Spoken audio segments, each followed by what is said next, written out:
ఆంధ్రప్రదేశ్ ప్రభుత్వం క్రీడాకారులను ప్రోత్సహిస్తుందన్నారు మంత్రి అచ్చెన్నాయుడు. 35వ నేషనల్ బాక్సింగ్ గేమ్స్ లో 48 కేజీల విభాగంలో బంగారు పతకం సాధించిన కె శ్యామ్ కుమార్ కు ప్రభుత్వం తరపున 7 లక్షల రూపాయల చెక్ను అందజేశారు. ఆయన 75 కేజీల విభాగంలో 3వ స్థానం దక్కించుకున్న మార్తమ్మకు 3 లక్షల రూపాయల చెక్ ఇచ్చారు. వీరిద్దరూ విశాఖ జిల్లాకు చెందిన క్రీడాకారులు కావడం సంతోషంగా ఉందన్నారు. రానున్న రోజుల్లో ఏపీలోని క్రీడాకారులకు నగదు బహుమతితో పాటు ఇళ్ల స్థలాలను కేటాయిస్తామన్నారు మంత్రి. ఎవరైనా నేషనల్ గేమ్స్కి వెళ్ళి బంగారు పథకం సాధిస్తే ఆ క్రీడాకారుడికి 7 లక్షల రూపాయలు పారితోషికం ఇస్తున్నాం. సిల్వర్ సంపాదిస్తే 5 లక్షలు ఇస్తున్నాం. బ్రాంజ్ సంపాదిస్తే 3 లక్షలు ఇస్తున్నాం.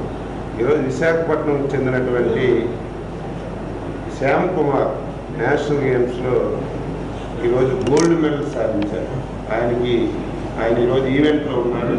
వారి ఫాదర్కి 7 లక్షల రూపాయలు ఇచ్చాం. బాక్సింగ్లో మార్తండ అమ్మాయి ఈరోజు థర్డ్ ప్రైజ్ వచ్చింది.